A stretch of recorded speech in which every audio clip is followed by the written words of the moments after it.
नमस्कार दोस्तों, health healing and homeopathy के इस नए वीडियो में आप लोगों का फिर से एक बार स्वागत है। अगर आपको पैंक्रियास का प्रॉब्लम है, आप बहुत सारा दवाई ले रहे हैं फिर भी पैंक्रियास का प्रॉब्लम आपको छूट नहीं रहा है, आप डर रहे हैं कि इससे ब्लड शुगर ना बढ़ जाए, इंसुलिन रेजिस्टेंस ना हो जाए, लीवर का कोई प्रॉब्लम ना हो जाए, तो ये वीडियो आपके लिए है। पैंक्रियाटाइटिस क्या है, क्यों होता है पैंक्रियाटाइटिस, किस किस टाइप में पैंक्रियाटाइटिस होता है, जान जाने का खतरा कितना होता है, दूसरे जो कॉम्प्लिकेशन जैसे डायबिटीज, फैटी लीवर, इसके जैसे कॉम्प्लिकेशंस, लिवर फेलियर होने का चांसेस कितना हद तक रहता है, सब कुछ इस वीडियो में जानेंगे। तो चलिए वीडियो को लेंदी ना करते हुए शुरू करते हैं।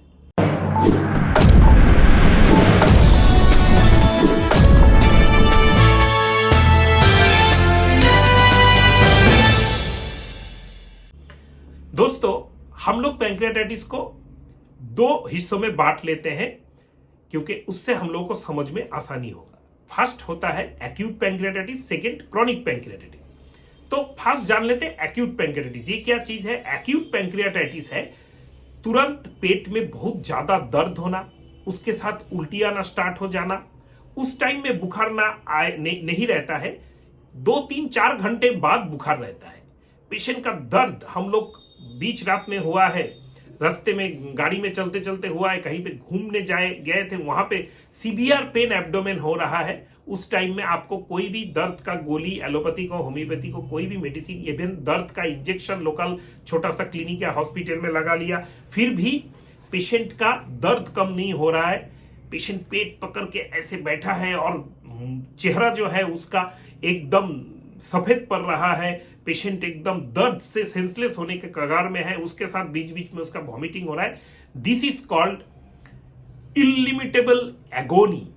Illimitable agony type of pain अगर है तो तुरंत उसका अल्ट्रासोनोग्राफी करके देखना चाहिए, उसका डायग्नोसिस करना चाहिए। It may be pancreatitis, acute pancreatitis. ये जो एक्यूट पैंक्रियाटाइटिस होता है, इसमें और क्या लक्षण होते हैं? दर्द के साथ उल्टी, और उसके साथ आपका 2-4 घंटा बाद फीवर आता है। अल्ट्रासोनोग्राफी में एक्यूट पैंक्रियाटाइटिस कंफर्म किया जाता है। ब्लड टेस्ट करे तो पैंक्रियास से एक एंजाइम निकलता है जिसको बोला जाता है सीरम लाइपेज। ये नॉर्मली रहता है 0 से 160 यूनिट्स पर लीटर। ये नॉर्मली 3 टाइम ज्यादा हो जाता है 4 से लेकर 8 घंटे के भीतर। मतलब आपको हॉस्पिटल में पेशेंट को एडमिट करने में 3-4 घंटा लग गया, उस टाइम में ये जो 160 है ये 3 गुना ज्यादा होगा। तो इसका कॉन्फर्म होता है ये एक्यूट पैंक्रियाटाइटिस है। कितना दिन तक ये एंजाइम्स ज्यादा रहते हैं? ये 8 से लेकर 14 दिन तक ज्यादा रहता है। जितना दिन तक ज्यादा रहता है उतना दिन तक आपका पैंक्रियास में इंफेक्शन एक्टिव है, इन्फ्लामेशन एक्टिव है, आपको क्रिटिकल मेडिकल केयर का जरूरत है, हॉस्पिटलाइज्ड होने का जरूरत है, ये घर में ट्रीटमेंट नहीं होता है। सेकेंड थिंग है कि पैंक्रियाटिक लाइपेज के बाद भी पैंक्रियाटिक एमाइलेज बोल के एक एंजाइम होता है जो तुरंत 8 से 10 घंटे के अंदर नहीं बढ़ता है, जनरली 1-2 दिन के बाद बढ़ना स्टार्ट कर देता है। ये भी बहुत ज्यादा बढ़ जाता है। तो पैंक्रियाटिक लाइपेज के साथ साथ एमाइलेज भी बढ़ता है। ये 2 एंजाइम से डॉक्टर लोगों को पता चलता है एक्यूट पैंक्रियाटाइटिस है। ये अक्सर हॉस्पिटल्स में ऐसे एडमिटेड पेशेंट देखा जाता है। क्यों होता है एक्यूट पैंक्रियाटाइटिस? सीवियर अल्कोहल, बहुत ज्यादा अल्कोहल विथ फैटी मील, जो अक्सर शादियों में होता है, जो अक्सर ऑफिस पार्टीज में होता है, नॉर्मल पार्टीज में भी होता है। बहुत ज्यादा फैटी मील एक साथ, मीट, अंडा, बिरयानी, चिकन, तंदूरी एक साथ ले लिया, उसके साथ बहुत ज्यादा, जो नॉर्मल 2 पैक भी सहन नहीं कर सकता, आज 6 पैक पी लिया, then it can cause acute pancreatitis. Next point, acute gastroenteritis, मतलब डायरिया से हो सकता है।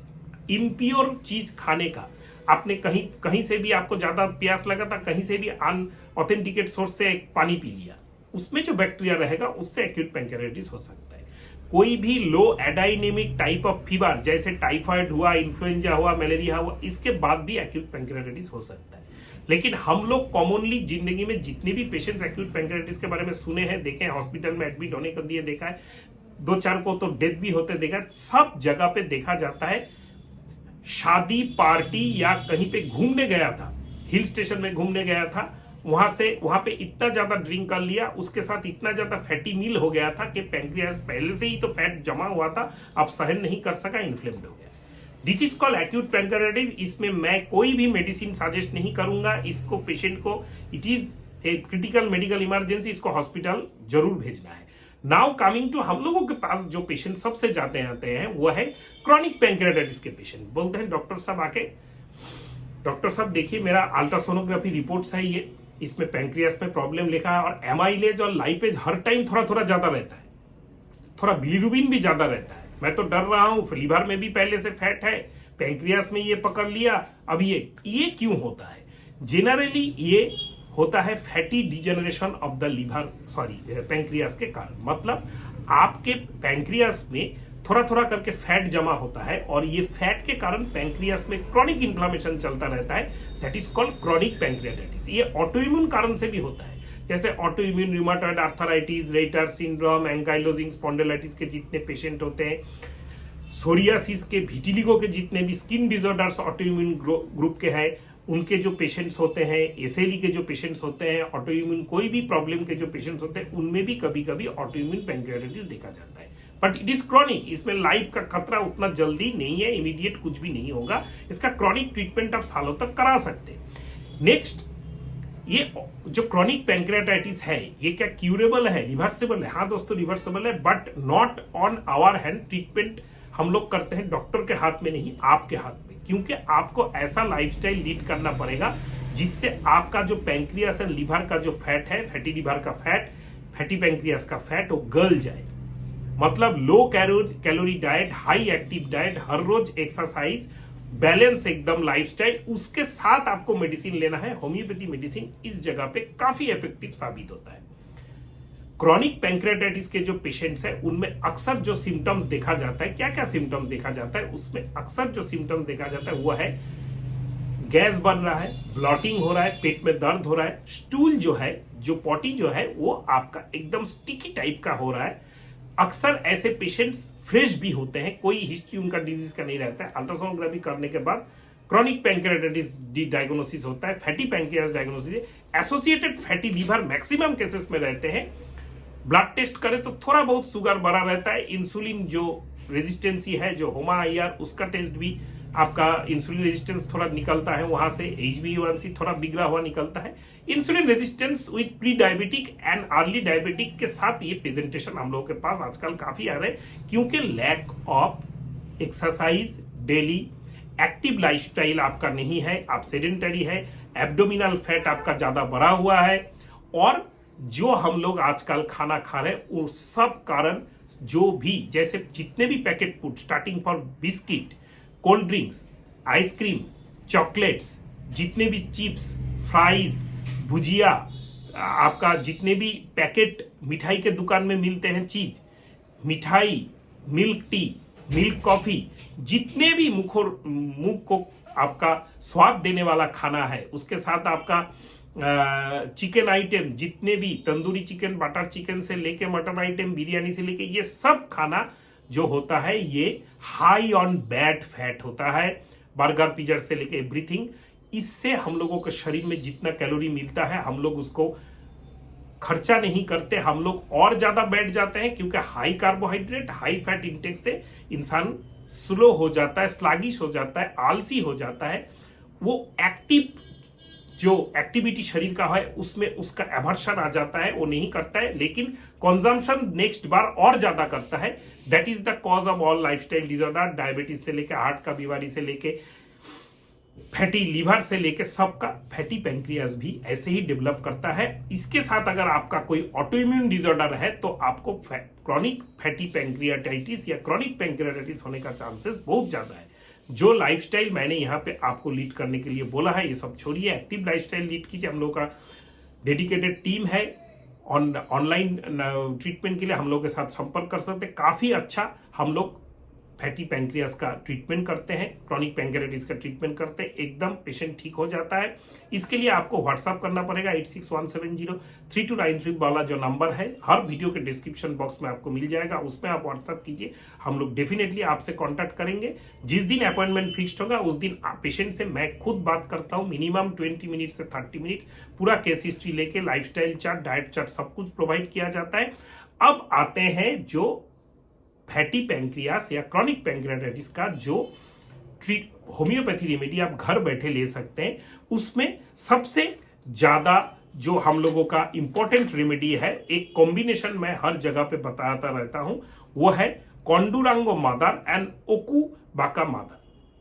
ये दो नया मादार टिंचर थोड़ा सा हटके है, इसका एक कॉम्बिनेशन बना लीजिए, इक्वल अमाउंट में दोनों को मिक्स करके कॉम्बिनेशन बना के 10 बूंद करके दिन में 3 बार खाने के बाद लीजिए। और अगर आपको अल्कोहल का हिस्ट्री है, स्मोकिंग का हिस्ट्री है, उसको छोड़िए, लाइफस्टाइल चेंजेस कीजिए।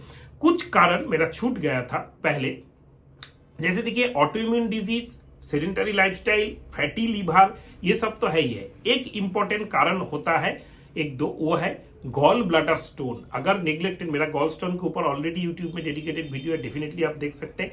गॉल ब्लैडर स्टोन अगर किसी का है, उसको अनट्रीटेड रख दिया जाए और उसको वो मल्टीपल गॉलस्टोन है या सिंगल लार्ज गॉलस्टोन है, तो उससे भी एक्यूट पैंक्रियाटाइटिस हो सकता है, तुरंत क्रॉनिक पैंक्रियाटाइटिस भी हो सकता है।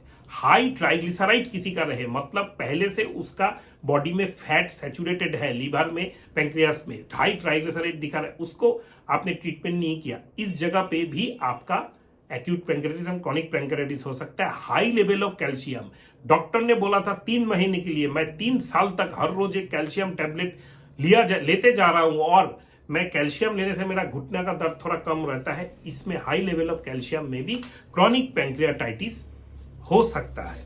नाउ हम लोग जो करते हैं कि कोई भी बीमारी का अगर ठीक ना हो तो उसका इन्फ्लुएंस क्या आएगा, इसको हम लोग सोचते हैं। तो अगर आपने क्रॉनिक पैंक्रियाटाइटिस को रिवर्स नहीं किया, ठीक से ट्रीटमेंट नहीं किया, तो डायबिटीज हो सकता है, आपने समझ चुका है। फिर गॉलस्टोन भी, अगर गॉलस्टोन पहले से नहीं था लेकिन अभी क्रॉनिक पैंक्रियाटाइटिस होने के बाद नेक्स्ट गॉलस्टोन हो सकता है, आपका क्रॉनिक रेनल फेल्यूर हो सकता है और पैंक्रियाटिक कैंसर हो सकता है। ये क्रॉनिक पैंक्रियाटाइटिस के कॉम्प्लिकेशंस हैं। जो मेडिसिन मैंने बताया है, कोंडुरांगो मादार एंड ओकुबाका मादार का कॉम्बिनेशन, दोनों मादार टिंचर को इक्वल अमाउंट में लेके आप मिक्स कर लीजिए, एक शीशी में भर लीजिए, फिर 10 बूंद करके दिन में 3 बार 2 चम्मच गर्म गुनगुने पानी में मेडिसिन को लेते रहिए।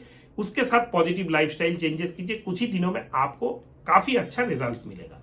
एंड अगर पेट में दर्द, पेट के साथ उसके साथ थोड़ा थोड़ा उल्टी, बेल्चिंग है, उसके साथ क्रॉनिक पैंक्रियाटाइटिस है, तो क्रॉनिक पैंक्रियाटाइटिस का एक स्पेसिफिक रेमेडी है, वो है iris verse. Iris verse 30 potency में लीजिए, 1 चम्मच पानी में 2-3 बूंद डाल के दिन में 3 बार करके ले लीजिए। लगातार कुछ दिनों में लेने के बाद आपको अच्छा रिजल्ट मिलेगा, सिम्टम्स आपका कम हो जाएगा। अगर वीडियो का अच्छा लगा है तो वीडियो को लाइक एंड शेयर करना मत भूलिएगा। अगर चैनल में नया है, चैनल को सब्सक्राइब करके बेल आइकन को प्रेस कर दीजिएगा, क्योंकि ऐसे काम के वीडियो मैं आपके लिए लेके आता रहता हूं। नमस्कार।